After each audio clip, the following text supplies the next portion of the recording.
Graça e paz, povo de Deus, aqui pastor René Ricardo, pastor da Igreja Batista. E você está na maratona de conhecimento de toda a Bíblia, 36 dias para conhecer toda a Bíblia em nosso modelo aqui, de nosso panorama bíblico. Hoje, período profético pré-exílio, divisão do reino. 12º dia no total de 36. Como eu sempre peço, nos ajude, se inscreva aqui, é coisa rápida, não demora mais de 10 segundos. Você aperta aqui embaixo em se inscrever, dá o seu like aí, pô, positivo, aí, pô, legal, dá uma força pro canal, ok? E aperta também o sininho, e aí você vai estar nos ajudando. É a única coisa que eu estou pedindo a você para esse trabalho que é de fundamental importância para ajudar na educação religiosa do nosso povo. Você sabe, esse é o nosso banner aqui de trás e hoje nós estamos aqui, ó, período profético pré-exílio, divisão do reino. Observe que já caminhamos tudo isso aqui, olha lá, já caminhamos todos, fizemos todo esse percurso aqui e vamos até Apocalipse. Então continue conosco, porque depois nós vamos voltar e você poderá então participar também com o seu acréscimo. Eu quero numa segunda fase trazer mais conteúdo, se aprofundar mais nessas fases da Bíblia, que são a estrutura da Bíblia. É de fundamental importância que você entenda toda essa sequência, porque você vai formar uma base, um alicerce para compreender toda e qualquer passagem da Bíblia, e quando você estiver estudando, ouvindo uma mensagem, um estudo, você vai também ter maior facilidade ao entender toda essa sistemática, essa cronologia, esses fatos cronológicos da Bíblia, e assim vai facilitar muito a sua vida. Você pode receber esse banner aí, esse material, esse trabalho no seu e-mail. Você pode ir numa gráfica, mandar imprimir e usar da maneira que você quiser. Lembre-se que esse trabalho nós usamos na Escola Bíblica Dominical e você pode usar esse material na sua Escola Bíblica Dominical sem gastar dinheiro com revista, nenhuma metodologia inovadora, que aqui no canal você pode pegar maiores informações em outro vídeo, né? Como usar o panorama bíblico na Escola Bíblica Dominical. Muito bem, esse é o nosso e-mail. Você pode entrar em contato conosco, solicitar, fazer pergunta, mandar o seu acréscimo, a sua dúvida, nos ajude. A nossa ideia aqui é todos ensinando a todos, transformar esse canal em uma grande festa americana. Muito bem, período profético foi o período onde os profetas de Deus denunciaram os pecados dos reis de Israel e do próprio povo, porque o pecado era generalizado, desde do alto escalão até o povo mais simples. Houve pecado na nação de Israel, e esses profetas foram usados por Deus para denunciar os pecados, os desvios da lei de Moisés, de todos os preceitos de Deus. Bom, no vídeo anterior nós mostramos que o pecado de idolatria de Salomão ocasionou uma profecia, um castigo de Deus que ia se cumprir posteriormente na descendência dele, no filho dele, e o texto bíblico está aí para depois você que está fazendo uma pesquisa, pesquisar e entender todo o contexto. Então Salomão pecou, falou, ó, você está pecando, você está se envolvendo com idolatria, mas eu vou trazer o castigo, a correção posterior a você, ok? Então a divisão do reino, ela é essencialmente um castigo de Salomão. Roboão, na verdade, é apenas uma ferramenta final de Deus. Bom, depois que Salomão morreu, quem assumiu então o trono foi o seu filho Roboão. Assumiu o reinado. Então, por causa então dos impostos que Salomão cobrou, Salomão fez um templo muito bonito, um templo realmente grandioso, que até nos dias de hoje é falado, tem a réplica aí dentro do templo de Salomão. Ele fez aquela coisa bonita, mas aquilo custou um alto preço para as pessoas, para os trabalhadores, impostos, e as pessoas estavam já realmente já saturadas daquele negócio. Então a gente vê essas coisas todas bonitonas, mas muitas vezes nós não sabemos os detalhes. Se você pegar o capítulo 9 de Josué, versículo 23, vai ter aquela história dos gibeonitas, né? Aquele povo que enganou Josué para não ser morto. Depois que Josué fez a promessa que não ia matar nenhum deles, eles se tornaram escravos, né? Rachadores de lenha. Então havia também trabalho escravo ali. Existia domínios do povo de Israel sobre outras nações. Existia a questão do domínio sobre as províncias. Então todo mundo pagava imposto. E com o tempo você imagina esses gibeonitas pegando amizade aqui, a mulher de um gostava, havia um casamento entre as tribos. No final, com certeza, esse povo todo foi usado politicamente. Eles foram explorados, foram usados até com forma de castigo, mas depois acabaram sendo usados politicamente, com certeza, ok? Então você vai conferir em 1 Reis capítulo 10, versículo 14, você vai ver o quanto de ouro, de imposto anual, o Salomão recebia. 666, acho que talentos, ou toneladas, não sei se está talento lá, ou está tonelada. Interessante que esse 666 desse texto, ele é usado por um segmento religioso hoje da nossa modernidade como algo positivo. Na fé cristã tradicional, 666 tem uma ligação completa com o sinal da besta, mas há um segmento religioso que pega o 666 e reinterpreta ele de uma maneira positiva, e uma das bases da sua interpretação é justamente esse texto de 1 Reis capítulo 10, versículo 14.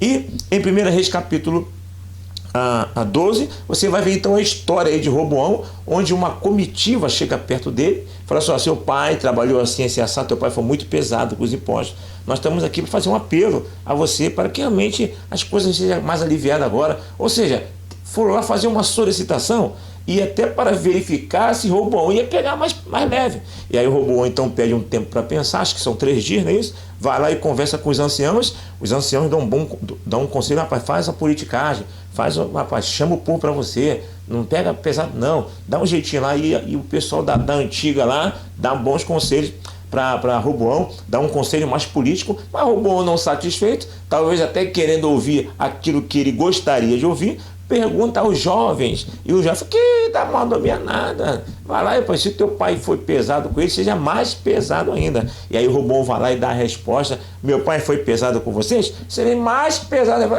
Tu vai ser mais pesado? E aí, meu irmão, aconteceu então a divisão do reino. Há uma briga e eles se separam, e agora há uma briga familiar. Esse texto que está aí, 1 Reis 11, 29, e o restante dos textos, deixa bem claro que essa briga, essa divisão do reino, vinha de Deus. Lembra que eu falei agora há pouco? Foi por causa do pecado de Salomão. Quem não perceber isso, vai pregar, vai ensinar que a divisão do reino foi por causa de Roboão. Na verdade, Roboão ali é só uma ferramenta. Já estava profetizado por Deus através desses textos aí, ok? É uma forma de castigo de Deus. Então observe que Israel chegou a Canaã como uma nação unida, 12 tribos ali, os filhos de Jacó, né? Os 12 filhos de Jacó foram formando uma nação, eles chegaram em Canaã unidos. Depois teve até uma brigazinha interna ali no tempo de Saul com Davi, né? Davi ficou fugindo e algumas tribos apoiaram Davi. Houve assim uma divisão, mas não tão séria, não tão pesada como essa divisão agora. Depois do Davi já tinha unido o pessoal de novo, depois que Saul morreu, houve uma unificação do reino. E agora, depois que Davi morre, vem Salomão morre, aí vem uma outra divisão do reino, e agora muito mais séria, muito mais complicada, porque 10 tribos foram para a região do norte, capital Samaria, e apenas 2 tribos ficaram fiéis a Roboão em Jerusalém, no caso, no reino do norte, reino do sul, capital Jerusalém. Então, reino do norte, as 10 tribos foram para a região norte, lá a capital é Samaria. e apenas 2 tribos, Judá e Benjamim, ficaram no reino na região sul, capital Jerusalém. Foi uma desgraça, foi uma separação muito grande, apenas 2 tribos. Inclusive, se você pegar o texto, o Roboão ainda vai pegar ali a turma do Benjamim, vai pegar os exércitos, porque Judá e Benjamim eram tribos que a menor quantidade, mas em poderio, dá para fazer frente com todos eles. E aí já estava armando o exército, mas Deus vai lá e usa um profeta e fala: ei, não quero que você arme guerra contra o norte. E aí Deus vai e acaba, através da profecia, através do seu profeta, com aquela tentativa de Roboão de arrebentar com o reino do norte e estabelecer de novo a união, porque aquilo era de Deus como forma de castigo. Bom, a tribo de Benjamim então continuou apoiando Roboão, e lá ficaram junto lá nessa capital Jerusalém. Bom, se você está pesquisando, você poderá depois, eu já falei da minha limitação aqui, de colocar imagem, meu desejo era colocar imagem aqui, porque as imagens ajudam muito didaticamente. Mas aí eu já estou num processo de pesquisa, um trabalho muito grande você produzir um vídeo, editar, escrever, e aí eu vou ter que fazer muita pesquisa para ver o que é gratuito, o que não é gratuito. Só as pesquisas mais fáceis, as imagens mais fáceis que você logo encontra são imagens pagas. E aí, como você aí pode fazer uma pesquisa tranquilamente, que você não vai usar nenhuma rede social, então você fizer uma pesquisa aí e fizer uma pesquisa no Google, você vai achar facilmente a relação todinha de todos os reis do Reino do Norte, se não me engano foram 19, se não me engano, ou 20, e todos os reis do Reino do Sul, que se não me engano foi 19. Um foi 19, outro foi 20. Foram quase 50 reis que reinaram durante todo esse reinado do Reino do Norte e do Reino do Sul. E ainda você vai ter uma relação dos reis que foram bons e os reis que foram ruins. Todos eles deram umas escorregadas. Todos eles não foram perfeitos. Mas teve uns que foi pior do que outros. Então essa relação toda, bonitinha, com passagem bíblica, com data, você encontra no Google facilmente e vai facilitar muito a sua pesquisa, a sua pregação. Basta você pegar a imagem e projetar, que vai ficar muito fácil para você. Ok? Portanto, o período profético pré-exílio, nesse período, Deus usou seus profetas para denunciar os pecados dos reis que reinaram na região norte e na região sul, capital Samaria. Ok? Sul, Judá e Benjamim, norte, as outras 10 tribos. 1 Reis, capítulo 12, versículo 26 a 33. Bom, visto que a adoração só podia ser lá no templo em Jerusalém, então Jeroboão ficou numa situação complicada e acabou instituindo ali a idolatria no Reino do Norte. Ele chegou lá com o pessoal, é isso mesmo, aquela festa lá, separaram e conseguiu realmente, de acordo com a profecia que ele tinha até recebido, unir 10 tribos com ele lá no Reino do Norte, mas de repente a ficha caiu. Falei, rapaz, estão com um problema aí. Aí que eu estou usando as minhas palavras. O templo do Senhor está erguido lá em Jerusalém, filho. O templo de Salomão está lá em Jerusalém, lá na capital, lá com Roboão, que é o reino legítimo. E pela ordem só pode ter adoração lá. Sacrifício é só lá. Você não pode adorar em qualquer lugar, como é agora, que os verdadeiros adoradores adorarão o Pai em espírito e em verdade. Não, tem que adorar lá no templo. É no templo que você tem perdão dos pecados. No templo que você adora ao Senhor com o seu sacrifício. E aí? Olha o pepino na mão. O Jeroboão simplesmente pegou 2 bezerros, filhotinhos aí de boi aí, e simplesmente instituiu aquilo como um Deus aí. Não precisa descer para Jerusalém. Eis o vosso Deus. Impressionante. E aí passaram a adorar lá. E aí depois você vai ver que lá no futuro, bem longe, eles vão acabar construindo outro templo. Aí fica o templo oficial de Jerusalém e o templo, na verdade, que não é oficial, lá em Samaria. Aí que você vai pegar o contexto geral, depois vamos chegar um pouco mais nisso, da mulher samaritana. Por isso que os samaritanos não se dão. Um dos motivos que os samaritanos não se dão bem com os judeus é por causa desse contexto histórico. Porque samaritano, na verdade, é uma geração de judeus. Só que essa geração misturada. Porque depois, como nós vamos ver, eles foram misturados com outros povos, mas são judeus misturados. Deve ter também, claro, essa história, judeus que permaneceram puros, mas há uma mistura aí. Por isso que judeu não se dá bem com o samaritano.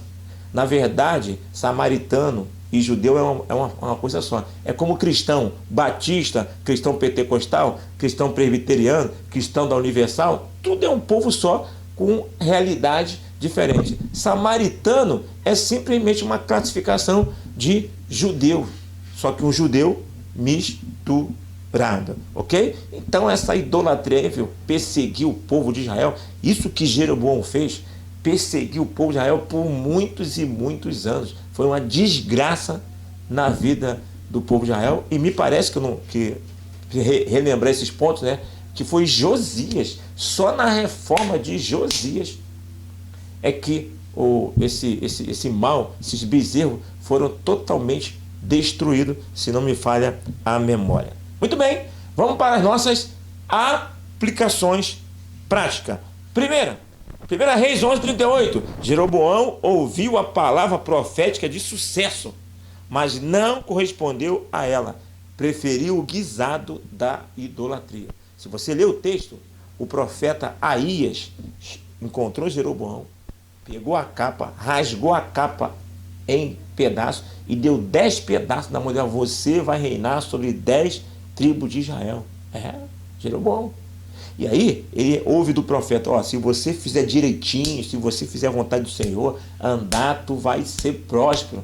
Ele recebeu, e olha que depois ele vê que ele realmente recebeu as 10 tribos, a profecia se cumpriu. E agora, só restava ele obedecer ao Senhor, fazer a vontade do Senhor, para ser próspero. O que ele faz? Ele vai lá e institui a idolatria. Então você vê que ele troca a primogenitura de uma promessa de Deus por um guisado de idolatria, por questões humanas. O que eu aprendo com isso? O que eu posso aprender com isso? Há pessoas que trocam muito por muito pouco. Trocam o reino do céu por um falso reinado nesta terra. Há muitas pessoas trocando muito por muito pouco. A vida eterna por esses prazeres passageiros. Ok? Não é que o cristão não tenha prazer. Nós podemos curtir esse mundo de acordo com aquilo que não é contrário à palavra. E há muitas outras coisas que é favorável, que a palavra de Deus nos mostra que nós podemos viver e nós podemos ser grandemente felizes com aquilo que Deus trouxe para nós, com a proposta de vida do Cristo. Mas as pessoas ainda insistem em buscar guisado, trocando a primogenitura do céu por guisados da terra, por idolatrias, reinados da terra. Segunda aplicação prática: por trás de todos os acontecimentos estava Deus. Então a divisão do reino não foi a questão de Roboão. A divisão do reino é uma ação de Deus. O que eu aprendo com isso? Precisamos crescer espiritualmente para não sermos pessoas naturais e assim não compreendemos as coisas do Espírito. Afinal de contas, as coisas do Espírito se discernem espiritualmente. O homem natural não compreende as coisas do Espírito porque elas se discernem espiritualmente. Que possamos buscar. Há muitas coisas no mundo que só há uma percepção espiritual para entender. Há muitas ações de Deus na sua igreja, no nosso meio, que somente uma visão espiritual para entender. Precisamos buscar isso. Que eu e você possamos buscar. Que o Espírito Santo nos ajude nessa busca. Terceira aplicação prática, 1 Reis 11:14. Assim como Saul, Salomão tentou se levantar contra os desígnios de Deus. Quando Salomão ficou sabendo aí daquela profecia, o texto me parece que ele não sei se ele sabia, mas acho que sabia sim. Esqueci agora de buscar o texto. A verdade é que Salomão tentou matar Jeroboão. Ele sabia, né? E se não sabia consertar, o texto não diz ali concretamente, todo o contexto mostra que ele sabia, tanto é que ele quis matar. E aí, ele tenta se levantar contra os desígnios de Deus. Igualzinho Saul. Qual é o resultado disso? O final é sempre o mesmo. Morte mesmo. Não adianta tentar se levantar contra a vontade de Deus. Há pessoas que, apesar de saberem a vontade de Deus, por meio da Bíblia, por meio de algum meio que Deus fala a ela, ainda se colocam em oposição. Eu já contei, se não me engano, aqui em um dos nossos vídeos, da minha experiência pastoral, onde eu estou pastoreando uma pessoa, uma ovelha, um membro da igreja, e eu mostro para a pessoa biblicamente que a atitude dela, o que ela está pensando e a maneira que ela está agindo, eu pego a Bíblia, eu abro e eu mostro. A pessoa simplesmente olha para mim e fala assim: sim, pastor, é isso mesmo, está na Bíblia, a Bíblia está dizendo, mas eu sou assim e eu vou continuar assim. Ela tinha, a pessoa, ela tinha a plena convicção de que estava errado, de que a Bíblia condenava a forma dela pensar e a forma dela agir, mas ela agia da maneira que ela queria agir e que não ia abrir mão disso, e falou para mim com todas as letras. Há pessoas que é assim, ela está vendo que está errada, ela está vendo que biblicamente ela não pode fazer aquilo, mas ela faz, porque muitas vezes pela emoção vale mais o que ela quer do que a palavra de Deus quer. Quarta e última aplicação: quem não estudou a história de Salomão, né, só vai lembrar do templo de Salomão, vai lembrar da sabedoria de Salomão, né, que ele pediu sabedoria. Tem uma passagem lá que uma mulher vem e perde o seu neném, e fica brigando: ah, foi a criança dela que morreu. Não, mentira. Duas mães, uma foi amamentar a criança, ficou por cima da criança, sufocou a criança morreu. Ela vai e pega a filha da outra. Na hora ela fala que a filha da outra é dela. É minha, não é, foi a dela que morreu. Ah, é? Dá aqui uma faca, vou dividir e vou ficar uma metade para cada um. Aí a mãe verdadeira: não, dá meu filho para ela. A mãe desesperada para que o filho dela não morresse. A outra nem ligou. Mas falou: irmão, ok, você é a mãe verdadeira. Então a gente lembra muito dessa história de Salomão, né? Do tempo de Salomão, de tudo. Mas aí, ó, e a idolatria dele? Olha aí, ó, o seu sentimento de homicida. O que eu aprendo com isso? Só temos condições de avaliarmos perfeitamente quando conhecemos todos os fatos, ou pelo menos grande parte dos fatos. Então nós precisamos pegar a informação, precisamos estar inteirados de todas as coisas para que possamos avaliarmos perfeitamente, porque a ausência de informação é tendência para atitudes, para pensamentos e atitudes erradas. É isso. Esse foi mais um de nossos vídeos e eu vou ficando por aqui. Eu aguardo você no próximo vídeo. Eu espero que você realmente, se você ainda não fez, se inscreva em nosso canal, que você dê o seu like, aperte o sininho de notificação para estar comigo nos próximos vídeos. Aqui, pastor René Ricardo, pense nestas coisas e que Deus nos abençoe.